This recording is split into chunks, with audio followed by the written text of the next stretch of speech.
Matapos madiskubri ang mga nawasak na bahura sa ilalim ng dagat sa West Philippine Sea, may nakita namang lampas taong taas ng tambak ng mga patay at durog na coral sa sandbar malapit sa Pag-asa Island.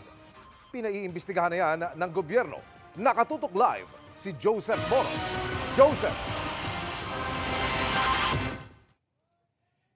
Emil, mga tambak na patay na corals ang natagpuan nga sa isa sa mga sandy cays na malapit lamang sa Pag-asa Island. Imbes na natural na buhangin, lampas taong tambak ng mga patay at durog na corals ang nakita nitong Biyernes sa Sandy Cay 2 na halos 6 na kilometro lamang ang layo mula sa Pag-asa Island.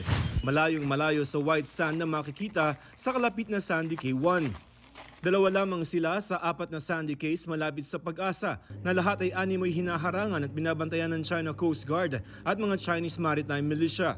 Nitong Biyernes nga, binusinahan ng isang barko ng China Coast Guard ang mga pumunta sa Sandy Cay 2. May mga Chinese Maritime Militia din sa paligid.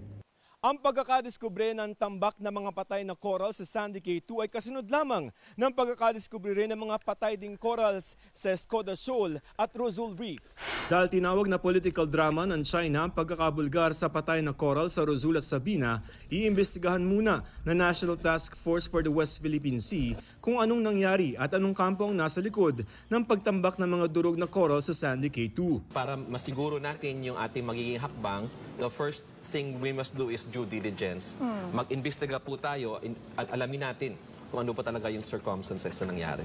Sabi ni maritime law expert Professor J. Batumbakal, may nakaumbok na noon sa Sandy Cay 2 nang puntahan nila ito noong 2021. It's weird na angat siya, no? Mga 2 to 4 feet siguro above the waterline. Pero ano naman kasi, it's also possible na natural siya. Okay. Ang question nga is saan nagagaling yung mga crushed coral na yon, no? Kasi that seems, assuming that it's natural, that indicates na parang merong Basag sa ilalim. widespread na parang loss ng coral sa area at naanod nga doon. Kailangan daw na mapuntahan ulit ito para mabusisi kung dapat ipag-alala. Hiwalay sa isyu pa ang pangaharang.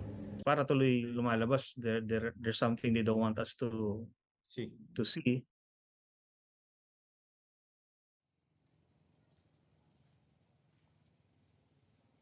Emil, hinintay pa rin natin ng panig ng AFP Western Command at ng Embahada ng China. Emil?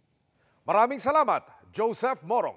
Mga kapuso, samahan nyo kaming tumutok 24 oras. Bisitahin at mag-subscribe sa GMA Integrated News sa YouTube. Sa mga kapuso abroad, bisitahin ang GMA Pinoy TV at www.gmanews.tv.